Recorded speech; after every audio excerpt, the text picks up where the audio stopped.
ഞാൻ ഈ റീസെന്റ് കണ്ടതിൽ എനിക്ക് ക്രൈം ഇൻവെസ്റ്റിഗേഷൻ ജോണറിലുള്ളൊരു സിനിമയാണ് സെക്കൻഡ് കേസ് ഓഫ് സീതാറാം എന്ന് പറയുന്നൊരു സിനിമ. അതൊരു ഫ്രാഞ്ചൈസിലുള്ള ഒരു സിനിമയാണ്.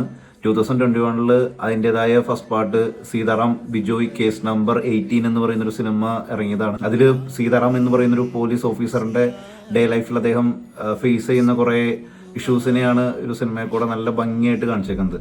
അതിൽ സീതാറാം എന്ന് പറയുന്ന ഒരു ക്യാരക്ടർ വിജയ് രാഘവേന്ദ്ര എന്ന് പറയുന്ന ഒരു കന്നഡ ആക്ടറാണ് ചെയ്തേക്കുന്നത്.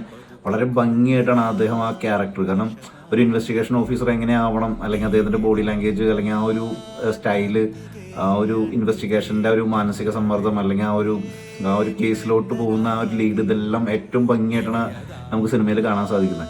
ഇതിൽ രണ്ട് സിനിമകളും രണ്ട് വ്യത്യസ്തമായിട്ടുള്ളൊരു ഇൻവെസ്റ്റിഗേഷൻ പാറ്റേണിൽ കൂടെയാണ് പോകുന്നത്. പക്ഷെ എന്നിരുന്നാൽ കൂടിയും ഈ ഒരു സീതാറാം എന്ന് പറയുന്ന ഒരു കഥാപാത്രമുണ്ട്.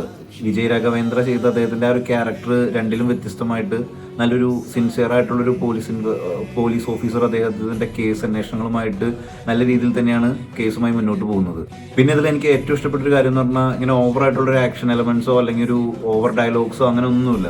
കാരണം ഭയങ്കര നീറ്റായിട്ട് ഒരു പ്രേക്ഷകന് എന്താണോ വേണ്ടത്, ഒരു ഇൻവെസ്റ്റിഗേഷൻ മൂവിയിൽ നിന്ന് എന്താണോ വേണ്ടത്, ആ ഒരു പാറ്റേണിൽ കൂടെ തന്നെയാണ് സിനിമ സഞ്ചരിക്കുന്നതും. അതിൻ്റെ കഥയായാലും നമുക്ക് നല്ല ആക്സെപ്റ്റ് ചെയ്യാൻ പറ്റുന്ന രീതിയിൽ തന്നെയാണ് സിനിമ ഓവറായിട്ട് വലിച്ചു കിട്ടാണ്ടും എല്ലാം നല്ല പെർഫെക്റ്റ് ആയിട്ടാണ് സിനിമയിലൂടെ പോകുന്നത്.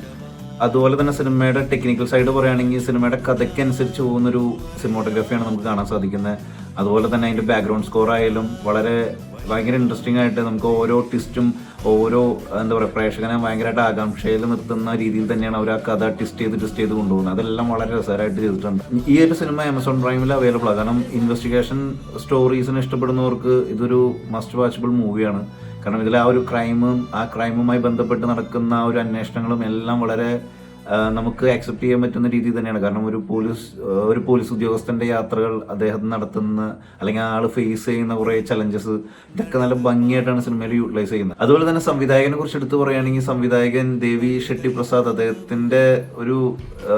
അദ്ദേഹത്തിന്റെ മുമ്പുള്ള എനിക്ക് ഏറ്റവും ഇഷ്ടപ്പെട്ടൊരു സിനിമയുണ്ട്. മലയാളത്തിൽ ഭാവനേനെ നായികയാക്കിയിട്ട് അദ്ദേഹം കേസ് ഓഫ് കൊണ്ടാന എന്ന് പറയുന്നൊരു സിനിമ കന്നഡയിൽ ഇറക്കിയിട്ടുണ്ട്. അതിനുശേഷം ഇറക്കിയ സിനിമയാണ് അദ്ദേഹത്തിന്റെ സെക്കൻഡ് കേസ് ഓഫ് സീതാറാം.